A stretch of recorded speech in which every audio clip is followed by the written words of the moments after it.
Hey there, I'm Scott with G&D Chillers. I'm the lead sales engineer here. We thought that since we couldn't come around to trade shows this year with the COVID-19 pandemic, we would bring a trade show to you virtually. So G&D Chillers started in 1993. We started by selling chillers into the wine industry. We quickly moved into the craft beer and distillery industries, and now we've expanded our operations into the cannabis extraction industry with a low temp line of chillers. Our low temp line can take Dinylene HC50, which is the fluid that we use, down to minus 50 degrees Fahrenheit, which that way you can get your process down to minus 40 degrees Fahrenheit. At minus 40, you're going to be able to take care of dewaxing and winterizing your product. That way you can cut out an entire step later in the process. We have a handful of things that we use to run efficiently at those temps. We start with the compressor itself. The compressor is a two-stage semi-hermetic reciprocating compressor that can handle the wide pressure differential required to get down to these temperatures. We also implement within that compressor a economizer subcooler that helps the compressor run more efficiently at that place. We also use increased amounts of insulation, which you can see here, and special pumps and things like that to make the unit run more efficiently at those temperatures. Like all of our chillers here at G&D Chillers, this is a turnkey package. It comes with its own onboard pump, its own onboard reservoir, and all of the piping that you need. Essentially, it's a black box. You hook up piping and electrical, add the fluid that you need, and you're ready to rock. As we discussed earlier, we use special insulation that is perfect for these operating temperatures. We have the two-stage compressor with economizer that helps you operate efficiently at these pressures and temperatures.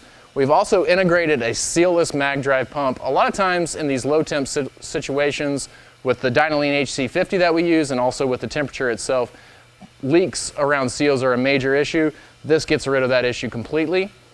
We've also changed out completely the instrumentation throughout the whole situation to operate well at these temperatures and control the system more efficiently. Your low temp chiller will require some maintenance, of course. We recommend having a good relationship with a local technician that can come out once a year, look at the condenser portion of your chiller and make sure that it's clean and operating efficiently. Look through the refrigeration system itself and make sure that all of the little things that we look for in there are optimized, and also to check your Dinylene solution, as throughout the year it might dilute itself a little bit, and one of the main issues that you can have within this chiller is the Dinylene solution being off spec. So making sure that that's correct once a year is also super key. All of our parts at G&D Chillers are non-proprietary. We kind of pride ourselves on it. That way any technician that comes out can look inside of this thing and not be totally blown away. They're going to be able to look in there and see parts that they've seen in any other chiller or HVAC situation before. This is specialized for sure, but at the same time they're going to be able to operate and find something close to you to get you back up and running if there is a problem. As we discussed earlier, we use a single point electrical connection that's going to make your life a lot easier at startup.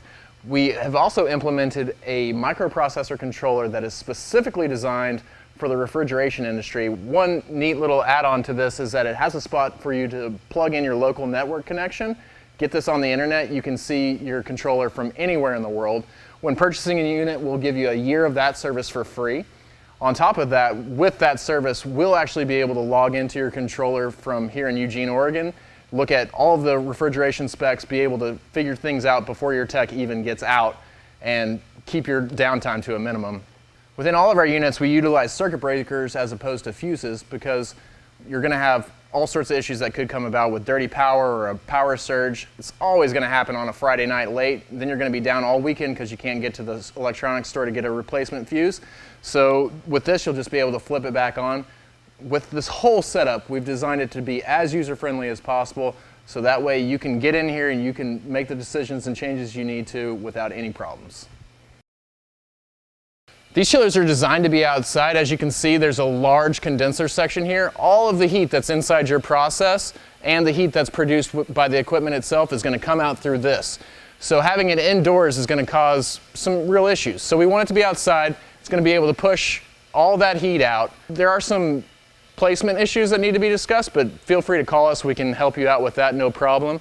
This oversized condenser is designed to be able to manage super hot situations, and then we also have VFDs on the fans and other control optimizations that can help you run at super cold temperatures without any issues as well.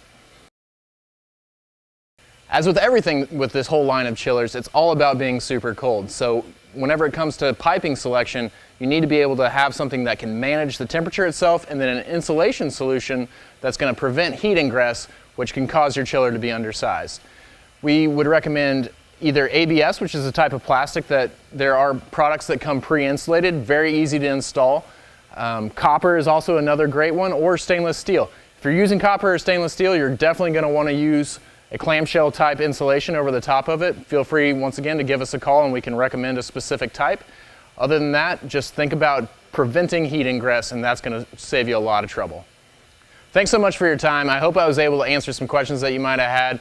Just to close out, I'd love to say that here at G&D we specialize in customer service. We have 24/7 customer service technicians that are available if there is a problem with your unit. The cannabis industry is my specialty, so you'll probably talk to me. We have the ability, and we have designed cannabis extraction facilities. We'll be able to talk to you about optimizing your chilling solution by splitting up pull down. We'll be able to optimize your facility with high temp chillers that can manage the solvent recovery side of things, or bring it all together into one chiller, whatever makes the most sense.